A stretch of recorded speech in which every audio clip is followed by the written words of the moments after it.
Alrighty, you already know what's good. This is another edition of our NFL Weekly Predictions. This is week number 2.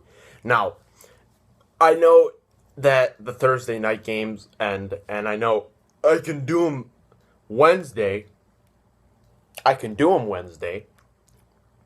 But I just had so much to do this past week, and today I'm off today, so now I get to explain the picks as we go. Now, I have, where is my scoreboard? Here it is. I have, in our first game, it was the Broncos and the Chiefs. I took the Chiefs because they were home. So I'm not going to lie there. I'm not going to be a homer and say I got it correct. I got it wrong. I took the Chiefs because they were home. I thought they were actually going to beat Peyton Manning, but now Peyton Manning set the all-time record for the most consecutive wins against the Kansas City Chiefs, with 9 as of right now. Next game, Patriots and the Bills. All right, this is going to be a much tougher one to explain because the Patriots haven't played in a week and a half, and they could be ready, they could be not. But the Bills are coming off a very convincing win over the Colts. This is going to be my number one upset. I'm going to take the Bills, and I'm going to take the Bills by a score of 31-27, 31-28. I see it being a really good game, though. But I have the Bills as upset number 1. Next game, Dolphins and the Jags. Ooh, that's easy. I got the Dolphins. That defense is going to swallow up Blake Bortles. Ravens and the Raiders. Well, I mean, the Ravens' defense could be judged. It can be judged because of the loss of Terrell Suggs for the year with that torn Achilles, which was, I think, it's a brutal loss for the Baltimore Ravens, considering he's the voice and the captain of that defense. Kind of like how, Sean Lee for Dallas last year tore his ACL and he was done for the year. My heart wants the Raiders, but my money's betting on Oakland, so I'm going to take the Oakland Raiders. Next game, Chargers and the Bengals from Cincinnati. Ooh, that's tough. But I'm going to take that as upset number 2 because I know a lot of people are going to be picking the Bengals because they're at home.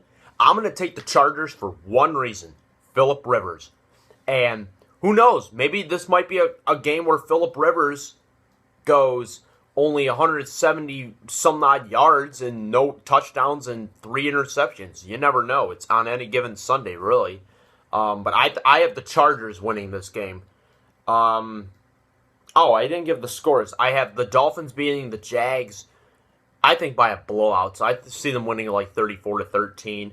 I have the Ravens over the Raiders like 31-10, 31-13. And I have the Chargers beating the Bengals 28-24.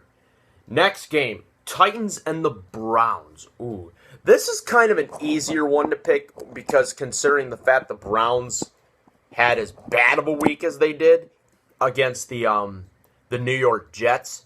I'm going to take the Titans because Marcus Mariota looked really good last week. Now, I grant it, and I can comprehend this. They played the Tampa Bay Buccaneers, and they suck. And I guarantee you their fans can tell you that too. But I have the Titans because of Marcus Mariota. So I see Tennessee already going 2-0. 49ers and the Steelers from the Berg. That's going to be a long trip for San Francisco, considering they played last Monday night. That's a tough one. I mean, the 49ers defense looked really good, but then yet again they played the Vikings. But now they're going to be playing the Pittsburgh Steelers, in my opinion, a much better offense than the Minnesota Vikings. I'm actually going to take the Steelers because they're at home. Texans and the Panthers, and that is in Carolina. I don't think J.J. Watt will want to be denied and go 0-2. I'm going to take the Texans over the Panthers. I see the Browns-Titans game being like a 28-13 game for the Titans. I see the Steelers beating the 49ers like 34-21. And then I see this Texans-Panthers game looking like a defensive game. But I'm going to take the Texans by a score of... I'm going to take it by a tally of 23-13, 23-17. It's going to be a really good defensive game. Next game, Falcons and the Giants. Ooh. Wow, that is tough. Giants are coming off a brutal loss to my Cowboys, considering they should be right now, and maybe this is just me, the Giants should be the number one team, the team in the NFC East, the only one that has a win. Instead, Dallas went on a crazy drive at the end of the game and ended up beating the New York Giants. So now they're in that three-way tie for second place with Philly and Washington. The Falcons should use their Monday night win over the Seagulls as a way of... kind of like a morale booster. Them beating the Eagles on Monday night was kind of like a confidence booster for that team, especially for Dan Quinn when you consider that was Dan Quinn's first game as a head coach. I'm going to take the Falcons over the Giants. I think the Falcons are going to be looking like a new-look team this year. Next game. Oh, and the Falcons, I see it being another high-scoring game. I see them winning by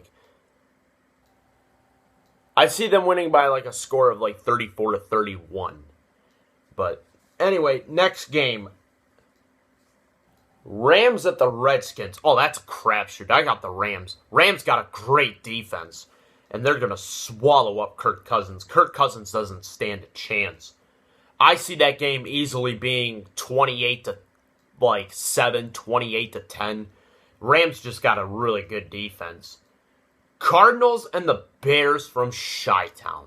Regardless of where it was, I'm taking Arizona. I'm taking them like 31-20. I don't see Chicago making noise in the North this year. Lions and the Vikings from Minnesota. One of those two teams will be 0-2. Either it will be Matt Stafford and the rather confident Detroit Lions, or it could be the fresh young blooded Minnesota Vikings. Now, this is a game where it's kind of like tricky because it can go either ways. Minnesota has historically played well against the Lions at home, considering the Lions have won last year. I'm actually going to take this as I'm going to take this one as a kind of an upset, like against the odds, because I know a lot of people are going to be like, "Oh, Minnesota's going to easily beat them, or Detroit's going to easily beat them." But I don't know. Now I kind of have my money on Detroit, so I see Detroit winning this game like 24-3, 24-7. I haven't seen enough of Minnesota's offense, but it looked really bad against the 49ers. Let's see here. Damn, light's so bright. Next game, Buccaneers at the... fuck that. I'm not even going to say it. You already know who's going to win that game. New Orleans. New Orleans is going to murderize Jameis Winston and the Buccaneers. The Buccaneers should have no shame because they know they're such a bad team. Oh, man. I see the Saints winning that game like 41-14, 41-17. I see it being an absolute embarrassment for the Buccaneers. And the next game, the Sunday night football game, the Seahawks at the Packers. Ooh. This is a something's gotta give game. Either Russell Wilson will lose his first ever career start against Aaron Rodgers, who's arguably the best quarterback in football, or Aaron Rodgers loses his first home game in almost 2 years. Yeah, almost 2 years.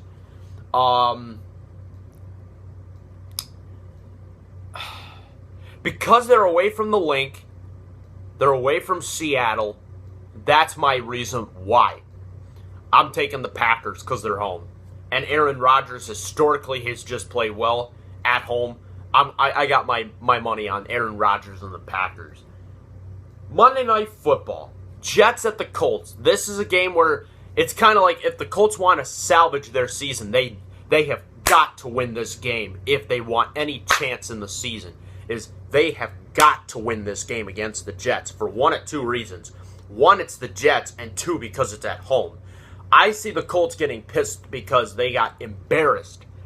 The score 27-14 never indicated the word embarrassed on how bad their performance was last week against the Bills. I see the Colts coming out like 35-17, 35-21. They're going to come out and they're going to be ready. They're an angry team right now. But I have the Colts winning that game. And finally, our game. The boys are going to be at Philadelphia. Now, this isn't going to be an easy game when you consider we lost Des Bryant for at least 4 to 6 weeks with a broken bone in the foot. We lost Randy Gregory for 4 to 6 weeks with a really bad ankle sprain. And we have two key injuries on each side of the football field. One on the offensive end and one on the defensive end. But I'm going to say this. The Eagles are going to make this a game. It's not going to be an easy game. It's not going to be like a 49-7 blowout. It's not going to be, a 56-0 game. It's going to be like one of those 27-24s, 30-27. It's going to be kind of like the game Dallas was involved with the New York Giants last week. But because I'm not trying to be Homer, and I'm not trying to sound like, my team's going to go 16-0 when we know they're not. But my money's got the Cowboys, my boys, because obviously they're my team. I'm supposed to root for them. But if I wasn't a fan, I probably would still say Dallas. They just have way too many weapons on offense, and the Eagles' secondary just is brutal. But I got the Cowboys winning this game like 34-27, 34-30. And that is your Week 2 scores and predictions. Until the next video, I'm out, everybody. Bye-bye.